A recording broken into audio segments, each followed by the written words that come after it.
Ogni anno, il 2 novembre, c'è l'usanza, per i defunti, andare al cimitero. Ognuno l'ha da fa che sagrianza, ognuno ha da tenere questo pensiero. Ogni anno puntualmente in questo giorno, di questa triste e mesta ricorrenza, anch'io ci vado. E con dei fiori adorno il loculo marmoresi Vicenza. Quest'anno però mi è capitata un'avventura. Dopo d'aver compiuto il triste omaggio, Madonna si ci pensa che paura, ma poi facetto unanime e coraggio. O fatto e chist, statemi a sentire. S'avvicinava allora la chiusura ed io, tomo tomo, stavo per uscire, buttando un occhio a qualche sepoltura. Qui dorme in pace il nobile marchese, signore di Rovigo e di Belluno, ardimentoso ereo di 1000 imprese, morto l'11 maggio del 31.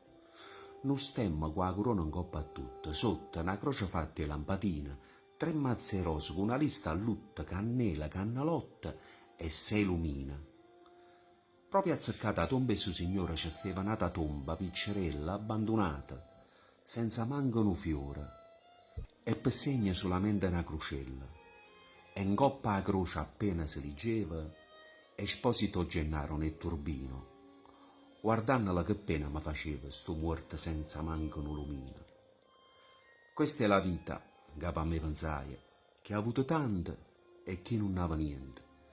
Ma sto povero maronna si aspettava che pure al lato mondo era paziente. Beh, mentre fantasticava sto pensiero si era già fatto quasi mezzanotte. E ero un manetto inchiuso prigioniero, morto e paura, annanzi ai cannalotti.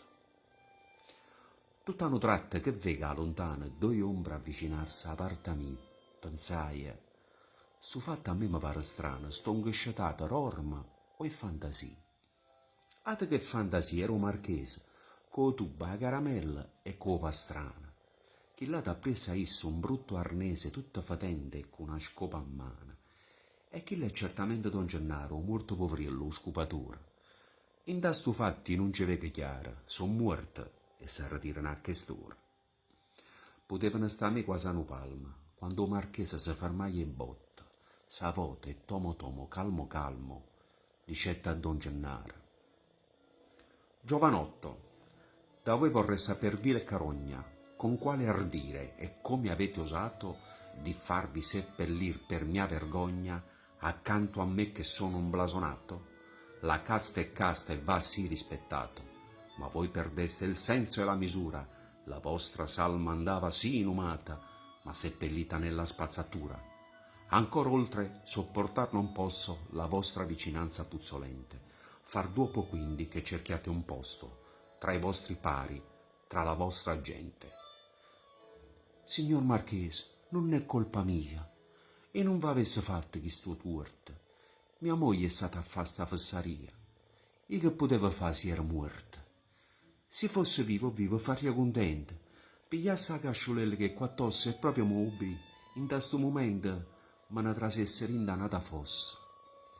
E cosa aspetti, o turpe malcreato? Che l'ira mia raggiunghi l'eccedenza? Se io non fossi stato un titolato avrei già dato piglia alla violenza. Fammi abbrevigliela sta violenza, la verità, Marché, mi sono scucciate di sentire, e si perde la pazienza, mi scorda che sono morta e sono ammazzata, ma chi te credere essere un dì, che dentro può capire che è simile uguale, morta si tu e morta so pure io, ognuno commenato è tale e quale. Lurido porco, come ti permetti paragonarti a me che ebbri natali illustri, nobilissimi e perfetti da fare invidia a principi reali? Oh, ma tu quando è nata la Pasqua e Epifania, ma tu puoi mettere in capo in ta cervella che stia ancora malati di fantasia? A morte sai che re? È una livella, un re, un magistrato, un grand'uomo, trasenno stu cancello ha fatto punta che ha perso tutto, a vita e pure un uomo. Tu non ti hai fatto ancora questo conto. Perciò stammi a sentire, non fuori Steve. Su portami vicino che t'importa. Sti pagliacciati e via e fanno solo i vivi. Noi siamo seri, apparteniamo alla morte. Un saluto a tutti.